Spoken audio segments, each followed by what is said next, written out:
জায়গাতে উনার গড়টা উনি পেয়েছে, কিন্তু আমাদের সাথে ছিল যে উনি আমাদেরকে গড় দিবে, উনি গড় নিলে যখনই জায়গা বিক্রি করবে আমাদেরকে অনুরূপ একটা গড় দিয়ে দিবে, আমরা ওখানে চলে যাব।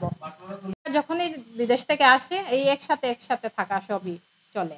তবে দেখা দিছে যে আমি চাচ্ছি যে কেউ শুনুক না, আপন বাইর গরু পাতিজা যে বাইটা মৃত্যু, ওরা কোথায় যাবে?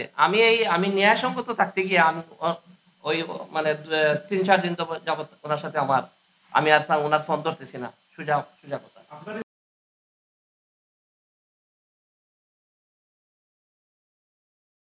পরিস্থিতির সুযোগকে কাজে লাগিয়ে সম্পত্তি বাগিয়ে নিতে কিভাবে অচেষ্টা করে যাচ্ছেন সে বিষয়গুলো আপনাদের জানাতে চাই।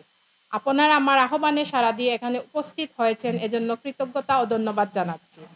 আমরা 51বর্তী পরিবারের সদস্যরা মৌরসি সম্পত্তিতে দীর্ঘ 70 থেকে 80 বছর আগ থেকে বসবাস ও ভুক্ত করে বলেছেন যে মধুবন মার্কেটে আমার পিতা সহ অপর ভাইয়ের নামে দোকান খরিদ করেন। মূলত মধুবন মার্কেটের দোকানটি আমার পিতা সৈয়দ মুহিবুর রহমানের। আমার বাবা যখন সৌদিতে অবস্থানকালীন ছিলেন তখন খরিদ করার জন্য বড় ফুফুর কাছে 11 লাখ টাকা পাঠিয়েছিলেন। চক্রান্ত করে দোকানের কাগজাদি কৌশলে তিনি সহ তার অপর ভাইয়ের নাম অন্তর্ভুক্ত করিয়ে নেন। মধুবন মার্কেটের দোকানের একমাত্র মালিক আমার মরহুম বাবা। জীবদ্দশায় তিনি এই দোকানে দীর্ঘদিন ব্যবসা করে গেছেন। আমার বাবাকে ব্যবসা করার সুবাদে কোনো টাকা দেননি তিনি। যৌথ পরিবারে থাকা অবস্থায় আমার চাচা সৈয়দ হাবিবুর রহমান গোপনে যুগাযুগী মূলে 5টি দলিল সম্পাদন করিয়ে নেন। এর পৃথক খতিয়ানও সৃজন করিয়েছেন। নির্মাণের খরচাদি সম্পর্কে অবগত করলে তিনি আমাদেরকে 2-3 দিনের সময় দিতে বলেন। এতে আমরা সম্মত হই। এই সালিশ বৈঠকে এলাকার কোনো গণ্যমান্য ব্যক্তিবর্গ বা আত্মীয়স্বজন উপস্থিত ছিলেন না। পরবর্তীতে কোনো যোগাযোগ না করেই তিনি আমাদের নামে থানায় সাধারণ ডায়েরি এবং মিথ্যা তথ্য উপস্থাপন করে সংবাদ সম্মেলন করেন। সমাজের দর্পণ সাংবাদিক বৃন্দ, আমার মা কিডনি, উচ্চ রক্তচাপ, ডায়াবেটিস ও হৃদরোগে আক্রান্ত। অসুস্থতা কারণে মায়ের দেখাশোনা করার জন্য আমি বাবার বাড়িতে থাকি। তাকে প্রতিদিন 4 বার ইনসুলিন দিতে হয়। আমার স্বামী রাসু স্বাবলম্বী স্বনামধন্য পরিবারের সন্তান। তার পৈতৃক সম্পত্তি অডেল। তাকে আমার পিত্রালয়ে এনে উনার বাড়ি দখল করার প্রশ্নই আসে না। আমি নিজে একজন আইনজীবী এবং সহকারী পাবলিক প্রসিকিউটর। আইনের লোক হয়ে উনার সম্পত্তি দখলের বেআইনি কাজ কেন করব? বরং আমার চাচা বয়স্ক লোক হলেও লুবি এবং মিথ্যাচার করছেন। আপনাদের জ্ঞাতার্থে জানাচ্ছি যে বর্তমানে এই সম্পত্তিতে সত্য 1916 মহামান্য হাইকোর্টের সিভিল রিভিশন 4145/2018 ইংরেজি মামলার স্থিতাবস্থার আদেশ এবং এডিসি রাজস্ব কোর্ট নামজারি বাতিল মামলা 11/24 বাদী শামীম আহমদ, বিবাদী হাবিবুর রহমান শফিক বিচারাধীন আছে, যা তিনি গোপন করে এই সম্পত্তি বিক্রির পায়তারার চেষ্টা করছেন। এছাড়া তিনি যাদেরকে নিয়ে এই কাহিনীগুলো রচনা করছেন তাদের মধ্যে আব্দুল কাদের মালেক একাধিক মামলার সাজাপ্রাপ্ত আসামি। মালেক এলাকার লোকেরা চুর মালেক হিসেবেই চেনে। হত্যা, ডাকাতি, মাদক ব্যবসা, জবরদখল সহ একাধিক মামলার আসামি মালেক ইতিপূর্বে জেল খেটেছে।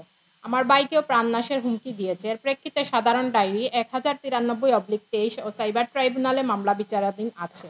আমাদের বসবাসকৃত এই গড়টির 6টি রুম ব্যতীত সম্পূর্ণ গড়টি আমার বাবার নির্মিত।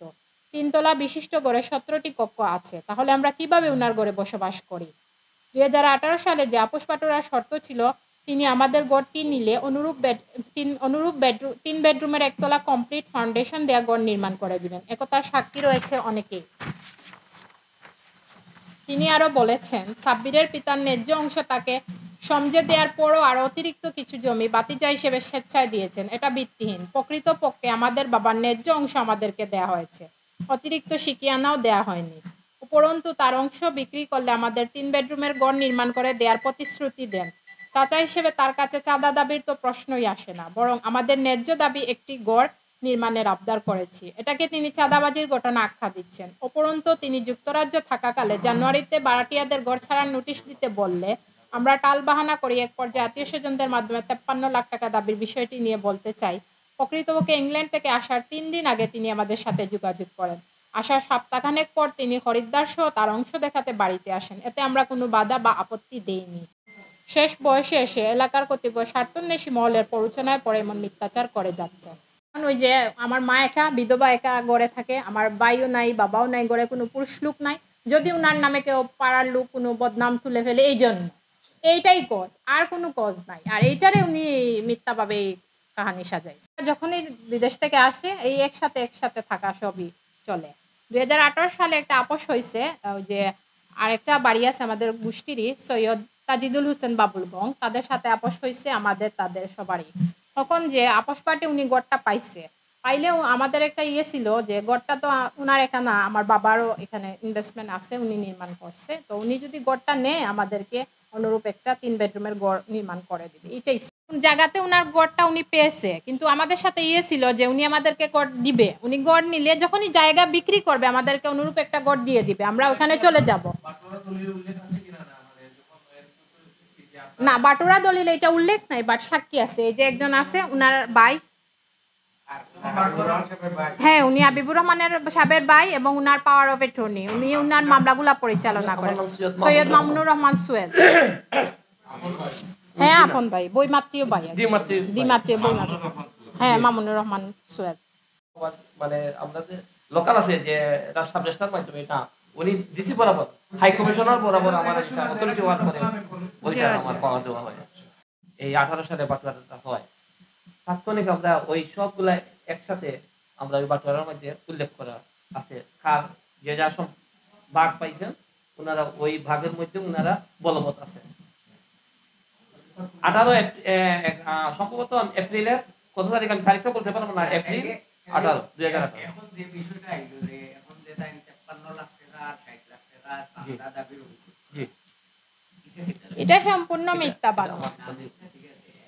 মানে একটু এক্সপ্লেইন করবানি আসলে কেনে এটা উনি কেনে কইরা আমি কই তাইনেও যখন আইয়া আমরা লগে বইছই, তাই আমরা লগে বইছই যে খরিদ্দার দেখানির পরে বাসা দেখানির পরে তাই আমরা লগে বইছই যে বেসিলিতা, তাই বেসিলিতা যেহেতু আমরা যেহেতু গড় আসি তাই তো আমরা লগে একটা কন্ডিশন আসি, এখন তাই আমরা লগে বইছন বইয়া যে কইছন যে তোমার তার লগে তো ওলান আছিল যে গড় বানাইয়া দিবা, 3 বেডরুমের কথা আছিল আমরা লগে গড় বানাইয়া দিবা, জি তাই স্বীকার করছেন, অবশ্যই আমার টাইম রেকর্ডিং আছে। আচ্ছা তাই যে স্বীকার করছেন গড় বানাইয়া দিবার কথা আছিল, সাক্ষীও আসন, তখন আমরা লগে বইছে, তখন আমরা কইছি যে চাচা ওলান দিলাইন বানাইয়া আর আর আশপাশে মানুষে বানাইরা বিল্ডিং যে কত যায় খরচা দিয়ে আপনি জানি লাও কার, আপনি আমরা বানাইয়া দিলাও কার, যখন আপনি বানাইয়া যাইবা আমরা যাইব গিয়ে আপনি আপনার জায়গা বেশিয়া সমঝাইয়া যাই, আমরা কোনো আপত্তি নাই। একটা কথা গ্যাপ রয়ে গেছে আমার পাতে, জি জি জি আমি কই অনেকটা কথা গ্যাপ রয়ে গেছে আপনার টাইম কইছেন সাংবাদিক সম্মান করিয়া যে আমি আমার এলাকাবাসী নিয়া উনি বইছেন আমার পাতে, আসলে কেউ নাই শুধু আমি ভাই, আমি উনারে দুইবার নিয়ে আমি আশা করছি, আমি চেষ্টা করতেছি যে বাড়া লোক কোনো শুনুক না, আমাদের ঘরের ব্যাপারটা ঘরের মধ্যে শেষ হয়ে যাক, উনাকে আমি বুঝাইতে পারি না, উনার পাওয়ার আমি উনি আমার পাওয়ার দিচ্ছেন